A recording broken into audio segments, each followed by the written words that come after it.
Alors celui-ci, je vais pas m'étendre dessus parce que je l'ai pas testé. Voilà, c'est aussi simple que ça. Toujours, je le répète, hein, l'ADA Matago avec la petite icône, donc l'étoile de shérif, le nom du jeu, l'illustration, les auteurs, les informations importantes, l'éditeur, Matago. Donc Dice Town, un jeu de cow-boy qui va se jouer principalement avec des dés où on va essayer...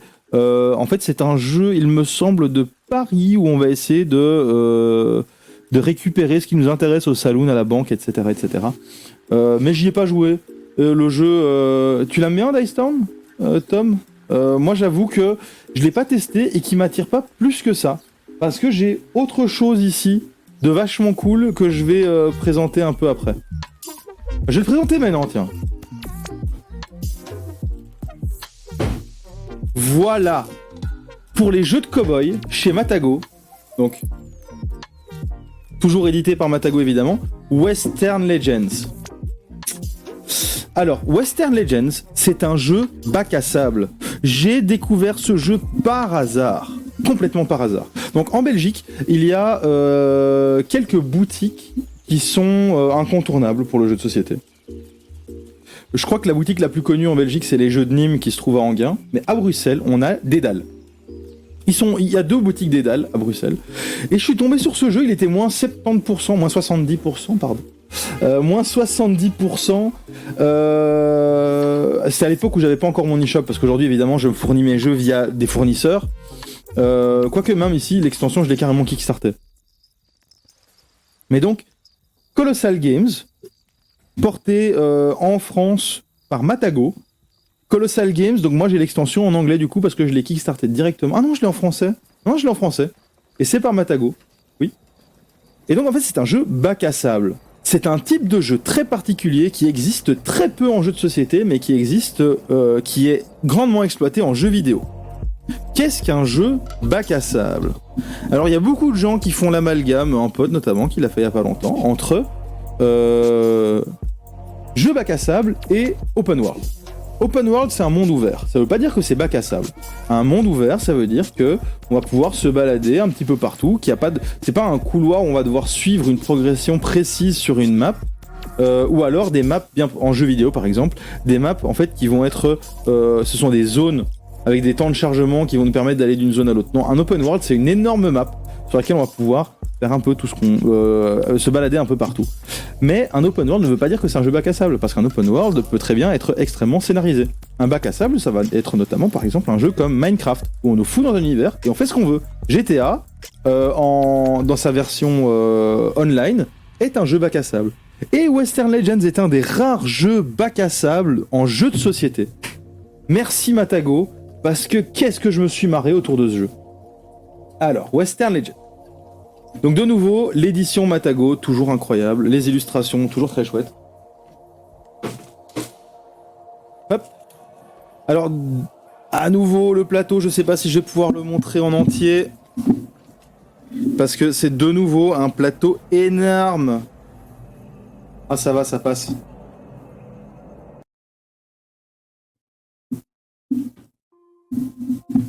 Ça passe. Donc, jeu bac à sable signifie on est dans un monde, vas-y, fais ce que tu veux. Voilà, c'est aussi simple que ça. Et donc on va avoir des petits personnages hein, ici, hein, des cow-boys. En l'occurrence, ici on a une petite Calamity Jane, flambant neuve. On a évidemment les éternels natifs américains, hein, ou indiens pour les incultes. Non, je rigole, c'est des cow-boys indiens pour moi toute mon enfance. Mais voilà, les natifs américains. Et donc ici en fait on va chacun choisir un personnage. Donc les personnages, c'est très simple, hein, on va recevoir en fait une carte. Par exemple Billy the Kid, voilà. Je peux très bien être Billy the Kid. Billy the Kid par exemple, lui va directement commencer dans une certaine catégorie. Donc, quel est l'objectif de ce jeu ? L'objectif de ce jeu est, pour nous, d'incarner un personnage et d'être la plus grande légende de l'Ouest. On devient une légende de l'Ouest de plein de manières différentes. Ce qui est cool, c'est qu'on peut choisir complètement la manière qu'on veut utiliser. Sur ce plateau, on a un magnifique monde, hein, et c'est marrant parce que ce jeu, je l'ai découvert, donc ça c'est ce que j'expliquais au début, donc dans un magasin chez Dédale, au hasard, quand j'étais en plein milieu de ma run de Red Dead Redemption 2. Et je me suis dit, mais c'est Red Dead Redemption en jeu de plateau. C'est ouf. Donc, sur ce plateau, on a une piste Wanted, on a une piste Marshall. On va pouvoir choisir. On peut devenir une légende en étant méchant. Dans ce cas-là, je vais peut-être décider d'aller braquer la banque. Je vais peut-être décider de braquer des joueurs. Je vais peut-être décider de faire des duels. Je peux également voler du bétail ici chez le fermier et le ramener dans l'autre range pour le vendre en schmette. Ça, c'est si je suis méchant. Si je suis gentil, je vais pouvoir coffrer les méchants. Donc dès que des joueurs sont wanted, moi en tant que gentil, je peux les chasser. En tant que gentil, je peux prendre du bétail et le ramener à la gare pour aider en fait le propriétaire de ranch à vendre son bétail. Je vais pouvoir coffrer des bandits qui vont popper aléatoirement autour du plateau. Donc les bandits en fait, ce sont des PNJ. Donc il y a quelques PNJ en fait. Il y a des bandits. Donc PNJ, perso non joueur. Il y a des bandits. Il y a le gardien de la banque, qui va systématiquement protéger la banque. Et il y a le shérif, qui va se balader aléatoirement sur le plateau. À côté de ça, en fait, chaque joueur possède une fiche. Donc, déjà, je vais vous montrer le magasin, hein, quand même. Ça vaut le coup. Voilà le magasin. Chaque joueur a une fiche. Une fiche joueur comme celle-ci.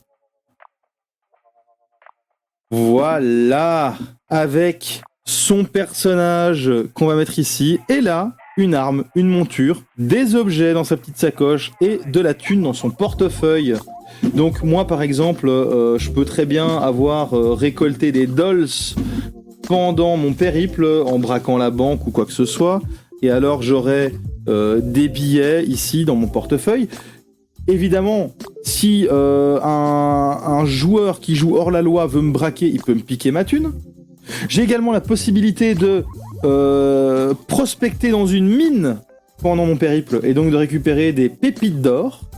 C'est l'Ouest américain, hein. Et alors je vais avoir différentes armes. Je peux aller à la boutique et avec mon argent m'acheter un revolver ou un fusil. Ce revolver, je peux également l'améliorer. Et à ce moment-là, ça devient chaque arme, en fait, a un nom à ce moment-là. Donc là, il va s'appeler le Six Iron. Et en gros, ça va me donner des avantages lors des combats. Je vais pouvoir également avoir une monture. Par exemple, ici, je peux m'acheter un Mustang. Le Mustang va me permettre, au lieu de me déplacer de 2 cases, me déplacer de 3 cases. Je peux améliorer mon Mustang. À ce moment-là, il deviendra Poncho. Et Poncho peut passer de 5 cases, ce qui est un avantage non négligeable. Par contre, je pourrais très bien choisir d'avoir une mule. Une mule ici, qui me fait avancer de 3 cases, mais qui va me permettre de transporter 2 pépites d'or supplémentaires. Donc je peux transporter 4 pépites d'or au maximum, ici 2 pépites d'or supplémentaires. Où je vais pouvoir augmenter ma mule, et à ce moment-là, elle s'appelle Rusty, et elle ne fait avancer de 4 cases par exemple. Donc les montures, c'est très intéressant. Quand je vais prospecter, avoir des pépites d'or, je vais pouvoir aller à la banque et les revendre, et gagner des points légendes de cette manière. Il y a d'autres objets également, par exemple la carte du mineur qui va me permettre de relancer des dés lorsque je mine. Il y a d'autres armes, il y a le revolver, le fusil, la carabine. Il y a le chapeau qui va me permettre de gagner des parties de poker, parce que oui, je ne l'ai pas encore mentionné, mais dans chaque ville, il y a des saloons. Et je vais pouvoir me rendre ici et lancer une partie de poker. Et en fait, chaque joueur va avoir des cartes pendant sa partie. Des cartes comme celle-ci. Donc des cartes d'un jeu de cartes à jouer, hein. Il y a les 54 cartes, hein, classiques, donc qui vont de 2 à l'as, ou de l'as au roi, hein, en fonction de la manière dont on voit les choses. Chaque joueur va donc avoir des cartes de poker, et va pouvoir les jouer au poker. Donc si moi je vais au saloon et je dis je lance une partie de poker, tous les joueurs qui sont dans la même ville que moi peuvent lancer une partie de poker. Donc on va pouvoir jouer au poker. Et en fait, le gagnant de la partie de poker rafle la thune. Et en fait, chaque joueur va devoir évidemment mettre $10, etc. Et cet argent, c'est indispensable de l'avoir. On va également pouvoir dépenser de l'argent chez le médecin pour se soigner dans cette ville. Et alors, dans cette ville, on a également les putes. Enfin, le cabaret. Et en gros, on va pouvoir dépenser sa thune au cabaret pour devenir une légende de l'Ouest. Piou piou. Et donc, en fait, si je dépense de la thune au cabaret sur les danseuses, je vais gagner des points de légende. C'est une bonne manière de transformer son argent si on n'a plus rien acheté à la boutique. Par contre, chaque carte de poker n'est pas qu'une carte de poker, elles ont des effets. Et en fait, ces effets vont être notre manière d'interagir. Si par exemple, je vais sur la case d'un autre joueur et je dis « vas-y, je te vole », à ce moment-là, on va avoir un combat. Ce combat va être influencé par différentes choses. Premièrement, si j'ai une arme, plus mon arme sera puissante, plus elle augmentera la valeur de mon attaque. Mais la valeur de mon attaque, elle est entièrement dépendante de la carte. Par exemple ici, si je mets un 7, je donne un coup de 7. Évidemment, si j'ai un revolver amélioré, ça vaudra 8 ou 9. Je peux également, avant, lancer une bouteille de whisky vide sur la tête du type, parce qu'évidemment, on peut acheter des bouteilles de whisky. Hein. Si on boit le whisky, on se soigne. Une fois qu'il est vide, on peut balancer la bouteille sur un type. C'est vraiment le Far West. Hein. Et donc, je vais pouvoir jouer ma carte 7 et améliorer sa valeur avec des armes, etc. Et en plus de ça, chaque carte a des choses intéressantes. Par exemple, le 7 a une réaction. Lorsque vous gagnez des points Wanted au maréchal, vous pouvez jeter cette carte pour gagner un point légende. Donc, je vais gagner des points Wanted en braquant des types, en volant la banque, etc. Et si je jette cette carte en plus, je vais obtenir des points légendes qui vont me permettre d'avancer sur la piste de la légende de l'Ouest. En fait, le premier joueur à avoir atteint l'objectif qu'on s'est donné, hein, si on va faire une partie courte, c'est 15 points légende, une partie moyenne 20 points, une partie longue 25 points légende. Une fois que les points légendes sont atteints, chaque joueur va pouvoir terminer un tour, et on va encore pouvoir faire un tour complet, et en fait là on va pouvoir valider les points au final. Ici on a une carte 10 qui nous donne un bonus. Si on joue cette carte en gagnant, si on joue cette carte au poker et qu'on gagne, on gagne 30$, ou une carte poker. Si on perd au poker en jouant cette carte, on va gagner 30$ et une carte poker. Et donc en fait cette carte, on va la garder pour la jouer au poker. En fait le poker, c'est un Texas Hold'em classique. Si je dis, je lance une partie de poker, on va chacun dire ok je mets 10$, je veux jouer, si on est dans la même ville. À la fin, donc il y a le croupier qui va mettre 3 cartes. Ici j'ai 8, 7, 5. Si dans ma main j'ai un 6 et un 9, je peux faire une suite, je vais jouer mes 2 cartes. Et banco, je vais gagner. Mais donc en gros c'est comme ça que ça va se passer, c'est un poker. Et donc ici par exemple si je joue mon 10 et que je perds, ben, je vais pouvoir quand même obtenir 30$ et une carte poker. Par contre je vais perdre les 10$ que j'ai mis. Voilà, ici le valet, lorsque vous jouez cette carte dans un combat, vous ne recevez pas de blessure. Et soignez en plus une blessure. En fait les blessures vont nous empêcher de porter des cartes poker. Plus on a de blessures, moins on aura de cartes poker en main. Mais on ne meurt pas dans ce jeu. Donc voilà, ça c'est pour Western Legends. Ce que j'adore dans ce jeu, c'est vraiment qu'on fait ce qu'on veut. On est un cow-boy, on est lâché dans l'Ouest, sauvage, et on fait ce qu'on veut. On devient méchant, on devient gentil, on utilise nos cartes poker. Alors il y a évidemment des cartes histoire aussi hein, qui vont nous permettre de déclencher des événements. Par exemple, si je termine en dehors d'une ville, on déclenche un événement. Alors cet événement, c'est peut-être que une bande de peaux rouges arrive et tire avec des flèches. Soit je me prends des flèches, soit je deviens une légende, enfin, c'est ce genre de choses qui va se passer. Alors, un jeu que j'ai testé qu'une fois et que j'aimerais vraiment pouvoir jouer plus souvent, et auquel j'aimerais vraiment pouvoir jouer plus souvent, Root. Bordel. Alors, s'il y a bien un jeu qui peut être presque aussi expert qu'un site, c'est bien Root. Donc édité par Matago, dans sa gamme, je pense, expert, toujours, l'icône, le nom, l'illustration, etc., etc., vous connaissez, 10+, étonnamment, et 75 minutes estimées, et comme d'hab, c'est pas 75 minutes. Hein. Donc Root est un jeu incroyablement mignon et extrêmement bien édité. Regardez-moi ces illustrations. Donc c'est un jeu de Call World, mais surtout illustré par Kyle Ferrin. Donc c'est un jeu Leather Games, évidemment localisé par Matago en France. Kyle Ferrin, illustrateur de talent, regardez-moi ça, c'est super beau, c'est chatoyant, les couleurs sont très automnales, moi j'aime beaucoup. Alors, de nouveau, est-ce que le plateau rentre? C'est de nouveau un énorme plateau. Alors j'arrête pas de montrer des énormes jeux, mais moi Matago, il me régale avec les gros jeux. Vraiment. Voilà, une forêt, une magnifique forêt. Dans Roots, il y a plusieurs factions. Dans l'édition actuelle de Roots, il y a les extensions. Donc en fait ici vous allez voir le jeu complet, mais de base c'était avec des extensions. Mais ici voilà, le jeu s'achète avec des extensions. Il y a différentes factions. Je vais parler principalement des 2 factions de base du jeu, en fait celles avec lesquelles on conseille de commencer. C'est ces 2 factions-ci. La Marquise des Chats et la Dynastie de la Canopée. Donc en gros, la forêt appartenait par le passé à la Dynastie de la Canopée avec ses décrets, ses airs pompeux, etc.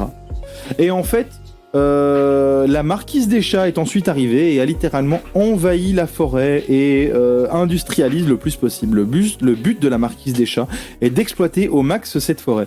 Le but de la Dynastie de la Canopée est de récupérer la forêt qui lui a été prise par la Marquise des Chats.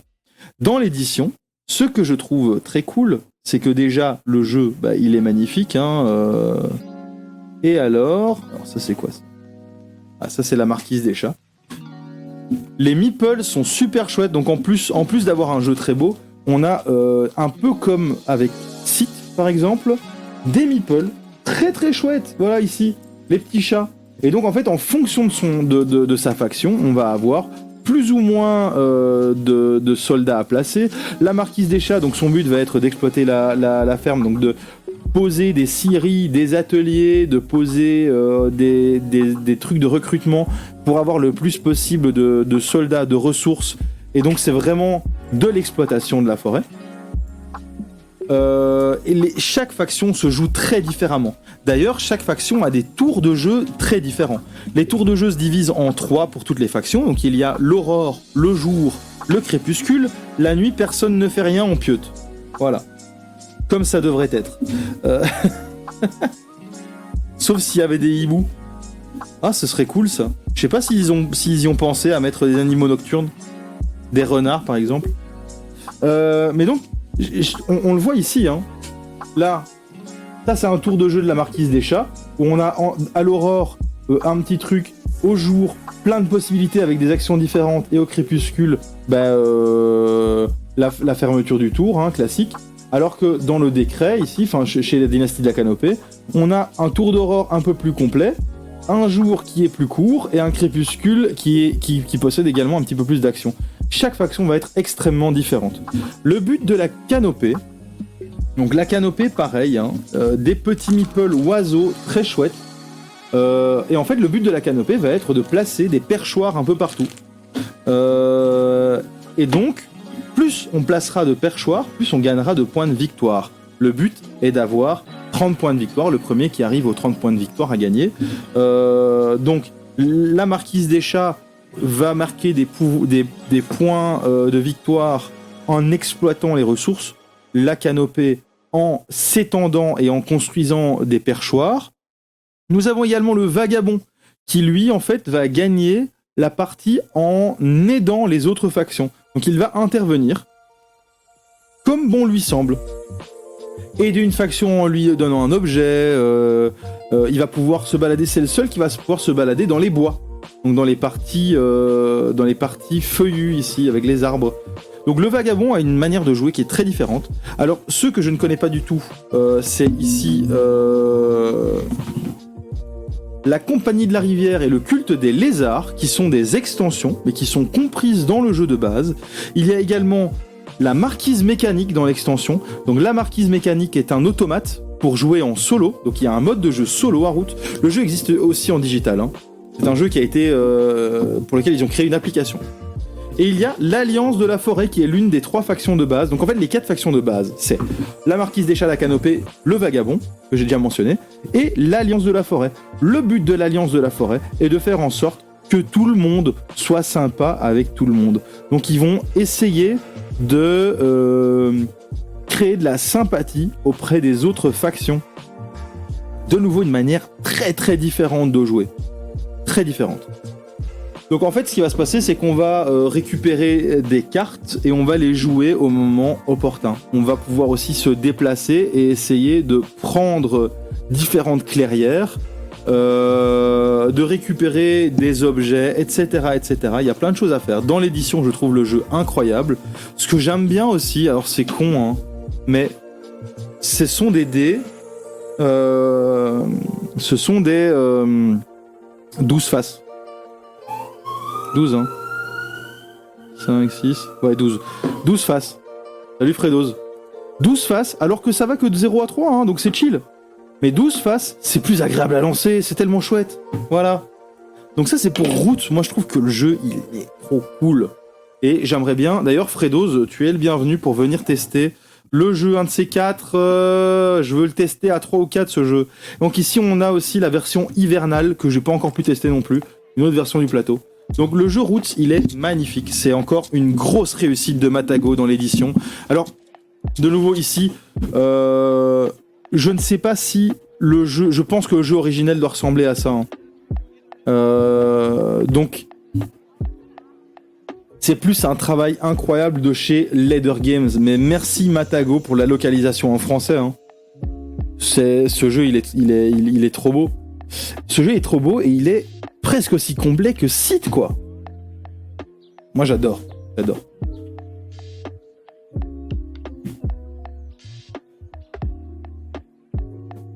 Et alors... Mon dernier jeu Matago que j'ai ici, à la maison, c'est Cyclades. Oui, j'ose. Roots est extraordinaire. Pas autant que Sith, hein. Sith reste mon jeu préféré, mais quand même presque. Cyclades. Donc Cyclades, c'est un ancêtre du jeu de société. Pas un ancêtre comme Monopoly, mais c'est vraiment... Alors Matago s'est fait connaître principalement grâce à ce genre de jeu. Donc il y avait Kemet, il y a, je crois, Ankh, Cyclades.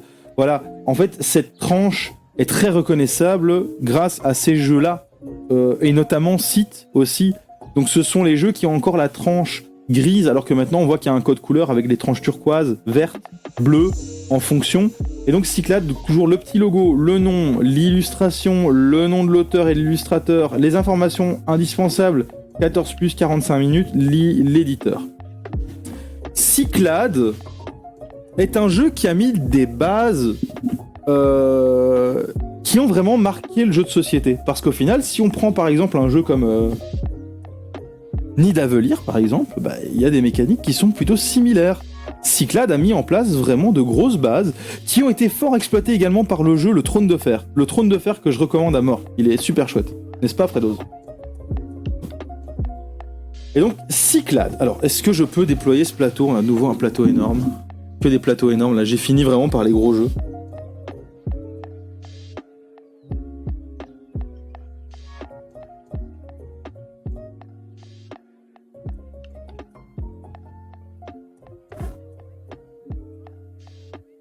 Ah non. Non, ça c'est le plateau d'une extension.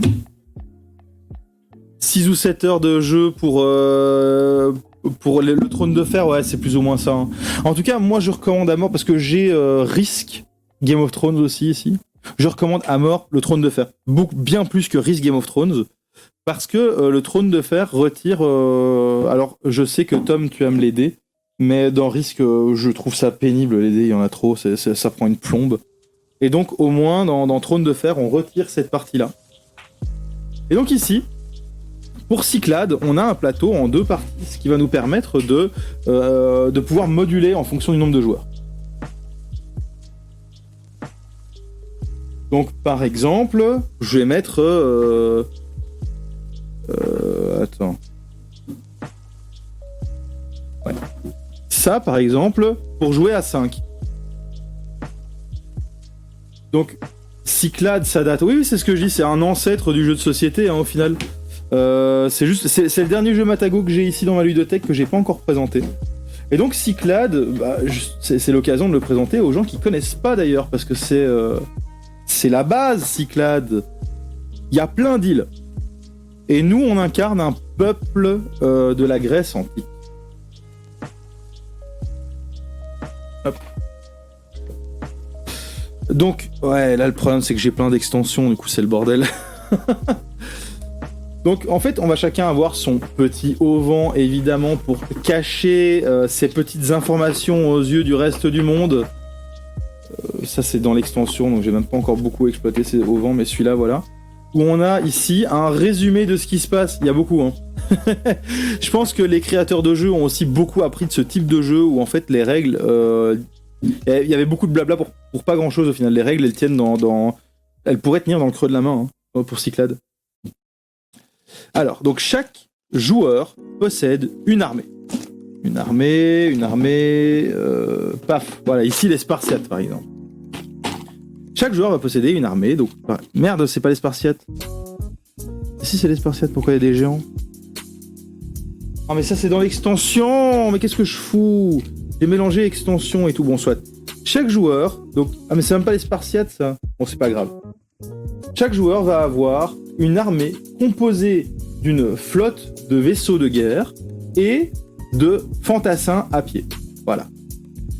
L'objectif va être de posséder... alors, le plus de... Merde, je sais plus c'est quoi l'objectif. Si quelqu'un se rappelle de l'objectif du jeu, je... Il me semble que c'était aussi que ça se calculait avec la thune à la fin. Que c'est celui qui avait le plus de thunes qui avait gagné. Donc pour ça, en fait, on a... de l'or. De l'or en masse. De l'or.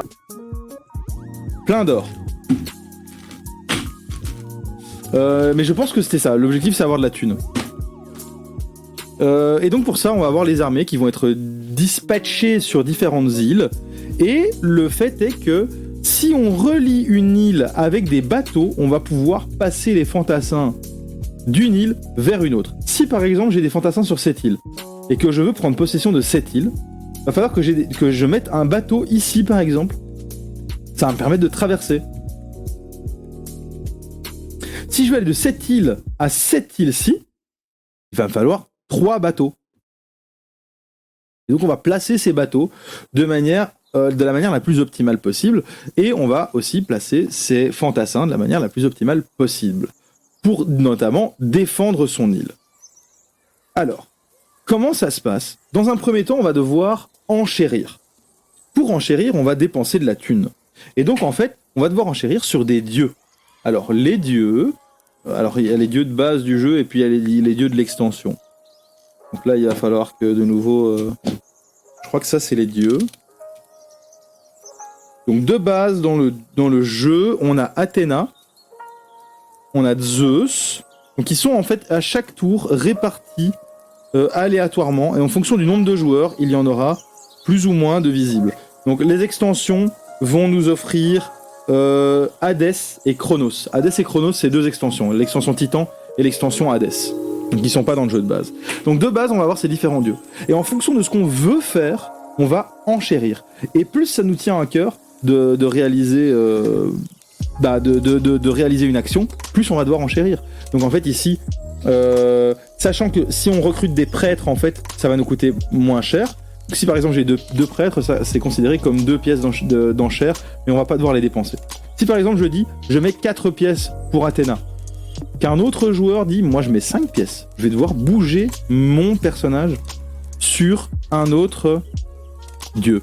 L'intérêt, c'est que il va falloir être très intelligent dans la manière dont on va placer son jeton, surtout quand on se fait chasser d'un dieu. À la fin, si on n'a vraiment pas de thune, on peut toujours aller chez Apollon, hein. Apollon, c'est le dieu du pauvre, c'est celui qui va te donner de la thune. Donc voilà. Donc en fait ici, on va devoir sélectionner une déité, et les dieux auxquels on va avoir accès, ça va être Athéna qui va nous permettre d'obtenir des philosophes. Il y a Zeus qui va nous permettre d'obtenir des prêtres, il y a Poséidon qui va nous permettre d'agrandir notre flotte et de déplacer nos bateaux, et il y a Arès qui va nous permettre d'agrandir notre armée de fantassins et de déplacer nos fantassins. Donc ça, c'est un peu les différentes actions qu'on va pouvoir faire. C'est également via Athéna qu'on va construire des universités, via Zeus qu'on va construire des temples, via Apollon qu'on va construire des ports, et via Arès qu'on va construire des casernes. Et donc en fait, je me rappelle maintenant, l'objectif c'est d'avoir 2 cités, 2 métropoles. Comment on obtient des métropoles? Eh bien, c'est simple, Jamy. Ce qu'on va faire, c'est qu'on va devoir placer les différentes... Alors il faut que je trouve... Voilà, ils sont ici. Voilà. Les différents bâtiments. Une métropole, c'est un bâtiment de chaque. Donc si par exemple je possède cette île-ci, et que j'utilise l'action de Zeus, je vais pouvoir dépenser de l'argent pour placer un port. Ce port va me permettre d'être plus puissant dans les combats maritimes autour de cette île. Je vais également pouvoir dépenser de l'argent si je suis sur Arès pour placer une caserne. Ça veut dire que cette île sera plus facile à défendre pour mes fantassins, maintenant que j'ai une caserne dessus. Par contre, si quelqu'un arrive à me piquer mon île, il me pique mon port et ma caserne.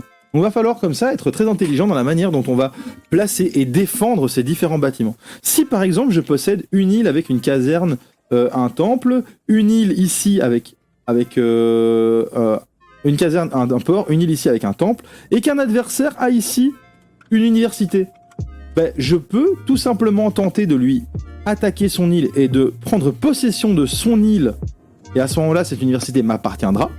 Si l'université m'appartient, j'ai les 4 bâtiments et je peux les transformer en une métropole. L'objectif étant d'avoir 2 métropoles, donc soit en faisant comme ça, soit en possédant 4 philosophes, il me semble.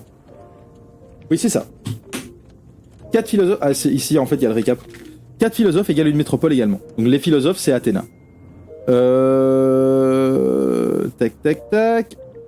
Et alors... Une autre particularité, c'est que à chaque tour, il va y avoir des créatures qui vont être achetables. Ces créatures vont nous donner des bonus, et parfois même des figurines supplémentaires.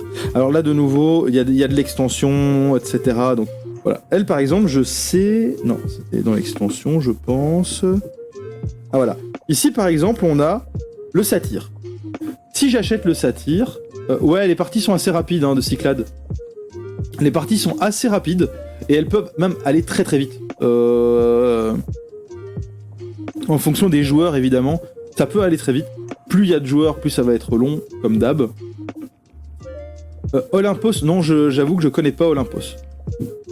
Donc je sais pas si c'est Matago qui fait... Mais après, je vais vite montrer le site de Matago parce que c'est intéressant pour le code couleur et tout, pour comprendre un peu ce qu'ils font. Donc ici par exemple, le satyre va nous permettre de voler un philosophe à quelqu'un. Donc ici, moi, j'ai mes petits philosophes, là, Socrate, Platon, on se met bien. Il y a un autre type qui est Aristote, je vais lui piquer. Il n'y a pas de nom, hein, c'est moi qui étale ma culture, là. Je vais pouvoir piquer un philosophe à quelqu'un, et comme ça, tout simplement, mettre une métropole. Donc il va falloir être très prudent.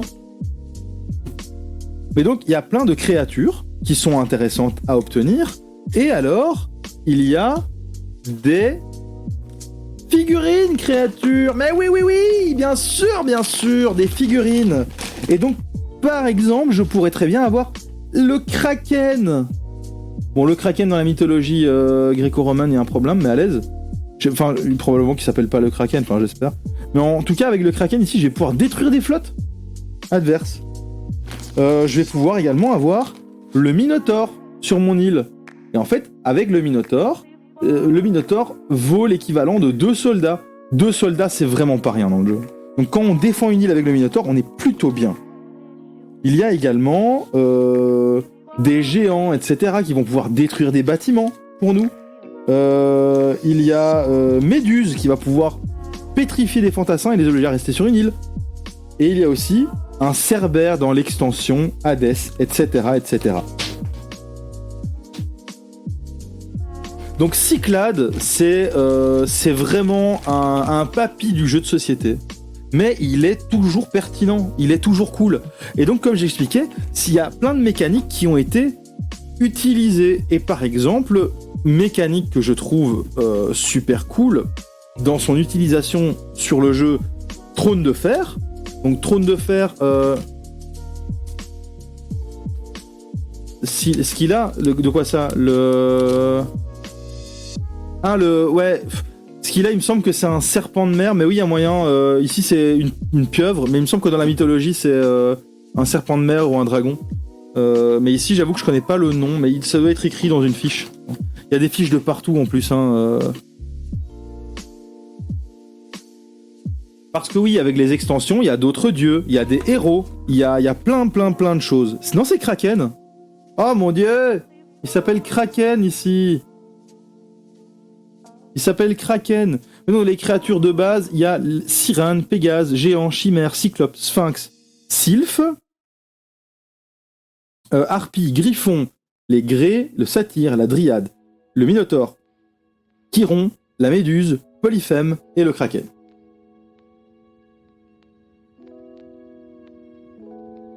Mais donc voilà, très très très très cool jeu, toujours aussi pertinent. Et donc je disais, pour moi, une des très bonnes utilisations des mécaniques de Cyclades, et on voit à quel point en fait ce jeu a impacté certains jeux, c'est comme je le disais, le trône de fer, où en fait il va y avoir toute une mécanique d'enchères. Donc ici c'est enchères sur les dieux. Pour le trône de fer, c'est enchères pour avoir dans sa faction la corneille à 3 yeux, le trône ou je sais plus quoi, l'épée ou un truc comme ça. Il y a également cette mécanique très simple en fait de déplacement. Si j'ai des bateaux qui me forment un chemin d'un port à un autre, mes fantassins vont pouvoir se déplacer. Voilà. Donc c'est des choses qui ont été réutilisées dans pas mal de jeux. C'est vraiment un papy du jeu de société, mais qui a mis des choses en place très intéressantes. Et moi, je trouve que ce genre de jeu... en fait, j'aime bien quand dans ce genre de jeu, il n'y a pas de hasard. Et ici, en l'occurrence, il n'y a pas de hasard. Voilà. C'est assez bien géré, quoi. Voilà, le site de Matago. Le site de Matago avec un catalogue énorme. Donc Matago, c'est vraiment... Ah, mais voilà, c'est... Ah, en fait, c'est... Expert. Jeux famille vert. Mais ils sont dingues, ils ont mis route. Ils ont mis route dans jeux famille. Jeux entre amis, c'est bleu.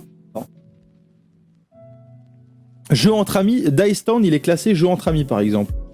Alors, on va faire un peu le tour. Donc, dans jeux enfants, on voit qu'il y a... Attrape-renard, roule-boule escargot. Alors, c'est même pas Matago Kids, ça. C'est les jeux enfants chez Matago, si je comprends bien. En 3+, en plus. Donc, vraiment, pour les tout petits. Donc, Monster Soup ne s'y trouvera pas. Matago Kids, c'est encore autre chose. Attendez. Paf. Non. Attends. Paf.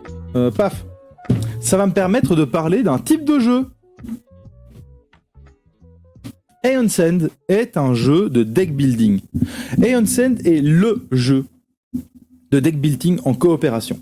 Donc il y a beaucoup de jeux de deck building et pour l'instant, ceux qui brillent le plus, je dirais, auprès de la communauté, ça va être Aeon Send pour les gros experts, donc comme d'hab, hein. Matago, donc la tranche avec le logo, le nom du jeu, l'illustration, auteur, les informations utiles, 14+, 1 à 4 joueurs, 60 minutes annoncées, ça dure plus longtemps, parce que ça prend rien que 30 minutes de placer son jeu, et l'éditeur Matago. Donc Aeon Send, c'est un jeu de deck building. Les jeux de deck building à la grosse mode pour l'instant, ça va être Aeon Send, ça va être Harry Potter Bataille à Poudlard, qui est également un jeu de coopération. Il y a également Harry Potter Défense contre les forces du mal, qui est Bataille à Poudlard version duel. Donc tout ça, ce sont des jeux de deck building. Dans les jeux de deck building, il y a également les jeux, les JCE. Donc ça, ce sont des jeux de deck building avec des scénarios. Enfin voilà, il y a plein de jeux de deck building. Et ici, moi, je vais parler de Aeon Send. Donc ce n'est pas sa version de base, c'est une extension standalone. C'est Guerre éternelle. Donc il y a Aeon Send, il y a, je crois, 4 extensions. Il y a Guerre éternelle en standalone, et il y a même maintenant un Aeon Send Legacy, donc avec une campagne. Jeu de deck building. Oh non, c'est le bordel! Non!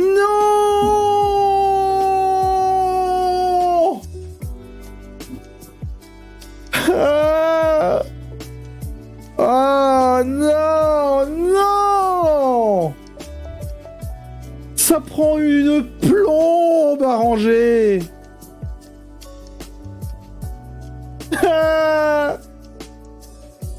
Ah punaise! Manque de respect! Bon, il faut que je sleeve mes cartes. Hein. Mais les sleeves, ça coûte. On va combattre une Némésis. Les Némésis, il y en a plusieurs, et elles ont toutes des pouvoirs différents.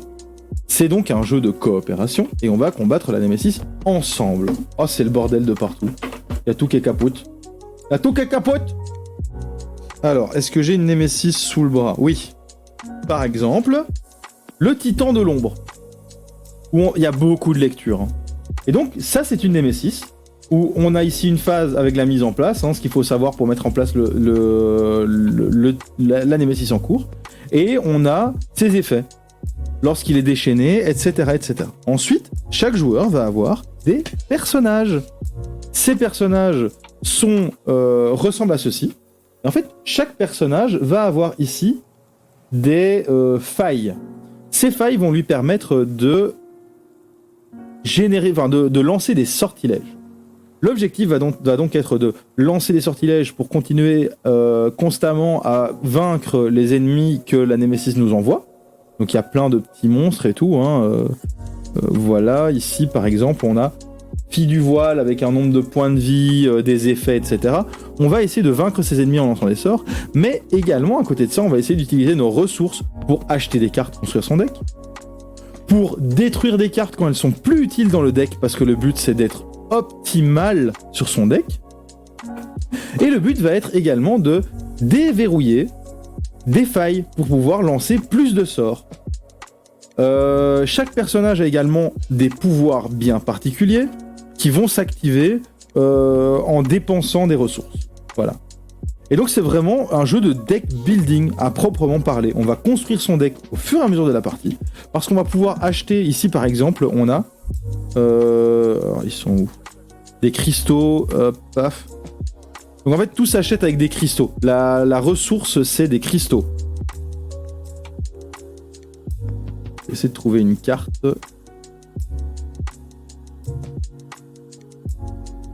Bon. Non, tac. Ça. Voilà. Ici, on a un sortilège, par exemple, qui coûte 5 cristaux. Donc, on va pouvoir acheter des pierres précieuses qui valent plus ou moins de cristaux. Et on va utiliser ces cristaux pour acheter des cartes et construire son deck. Et donc, on va toujours avoir... on va essayer d'avoir 5 cartes en main, et donc on va essayer d'utiliser le plus possible sa main dans son entièreté pour pouvoir à chaque fois faire tourner son deck. Plus un deck est optimal, plus on va faire tourner son deck. Si à un moment il y a des cartes qui sont pas utilisées, qui restent dans la main, qui polluent le deck, il va falloir s'en débarrasser le plus vite possible. Donc c'est vraiment du deck building à proprement parler, où on va construire son deck petit à petit au cours de la partie et essayer de vaincre un gros adversaire. Et pour ça, en fait, on a des compteurs ici, hein, où en fait on protège une ville. Donc quand on arrive, il me semble que c'est quand on arrive à 0, la ville est détruite et on a perdu, tout simplement. Mais donc voilà, Aeon Send, gros jeu expert, mais excellent jeu de deck building, je trouve. Et donc la guerre éternelle, je pense, est un petit peu plus compliquée que Aeon Send classique. Pardon. Et les jeux sont intervertibles, évidemment. On peut utiliser les personnages ou les cartes de l'un dans l'autre, etc. Donc moi je trouve ça super cool, et Hansen, c'est vraiment un excellent jeu de deck building.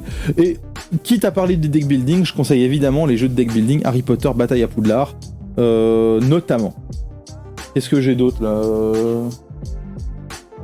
comme jeu de deck building, j'ai rien en tête. Je vais taper deck building pour voir quel jeu il me propose sur les 15 meilleurs jeux de société de deck building. Dominion, voilà. Dominion, c'est vraiment le vieux jeu de deck building par excellence. Il est là depuis toujours. C'est genre le premier. Il y a une quantité d'extensions, même, c'est indécent. Donc Dominion, c'est vraiment le jeu de base de deck building. Clank, également. Alors, celui-là, j'en parlerai quand je parlerai de l'éditeur. Mais donc, Clank, excellent jeu. Très très marrant. Et je ferai probablement un live 1 de ces 4 sur le jeu. Century, ouais, pareil, un vieux jeu, un assez vieux jeu. Donc Dominion reste la référence. Chez Yellow, on a Star Realms et Hero Realms, qui sont beaucoup moins chers. Aeon Send, évidemment, Harry Potter Bataille à Poudlard. Et alors, il y en a que je connais pas, hein, par exemple Big Book of Madness, je connais pas. Marvel Champions, qui fait gros bruit pour l'instant, Marvel Champions, que je n'ai pas. Mais donc Marvel Champions aussi, Res Arcana, ouais. Res Arcana, gros jeu, hein. Res Arcana, enfin en tout cas, grosse réussite dans le monde du jeu de société l'année passée. Il a gagné, d'ailleurs, l'As d'or des jeux experts, mais c'était quand ? Je sais plus. Pas l'année passée, je pense. Mystic V, l'Orléans, enfin voilà. It's a Wonderful World, et alors il le classe dans les deck building, mais je pense pas que ce soit du deck building. Pour moi, c'est plus du draft. Mais bon, voilà. Le deck building, c'est vraiment une mécanique qui est vraiment cool et qui est à part entière. Et Aeon Sen, c'est un de ses meilleurs représentants. Et c'est un jeu de deck building coopératif. Voilà. Est-ce que vous comprenez maintenant pourquoi c'est important d'avoir une direction artistique quand on est éditeur ? Est-ce que si des éditeurs nous regardent, est-ce qu'ils peuvent regarder, s'il vous plaît, cette rangée de jeux et me dire pourquoi il n'y a pas ça chez tous les éditeurs ?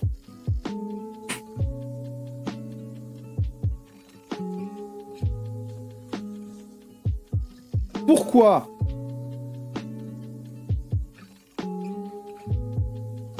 C'est juste parfait, quoi. C'est juste parfait. Qu'est-ce que vous en pensez dans le chat, là ? Est-ce que c'est pas trop cool d'avoir une direction artistique commune ? Est-ce que c'est important, tiens, pour les gens qui regardent ? Est-ce que la direction artistique, est-ce que l'édition, c'est important à vos yeux dans le jeu de société ? Parce que, alors, je vais déjà commencer par répondre. Moi, je trouve ça super important. Et en plus, alors, j'ai toujours trouvé les tranches moches comparées à la beauté que représentaient les illustrations des différentes boîtes. Quand on voit Roots, il est magnifique ce jeu. Sith, il est magnifique. La tranche, elle reflète rien de tout ça. Toutes les autres tranches sont illustrées. Mais par contre, toutes ces tranches nous permettent d'avoir une ludothèque qui donne le même genre de sensation qu'une bibliothèque, quoi. Voilà. Donc ça, c'est ma collection de jeux Matago. Ce sont mes jeux Matago avec donc les jeux famille. On a Trails of Tucana, Roots, les jeux considérés comme entre amis, Dice Town, chez Matago Kids, Monster Soup. Alors dans les jeux experts, Aeon Sen dans deck building, Sith en jeu 4X voire 3X, Cyclades dans les jeux un petit peu old school, les vétérans, Western Legends dans les jeux bac à sable. Donc en fait, il touche vraiment à tout, hein, chez Matago. Et Matago, c'est vraiment un éditeur qui fait un travail incroyable d'édition et aussi de localisation de jeux excellent.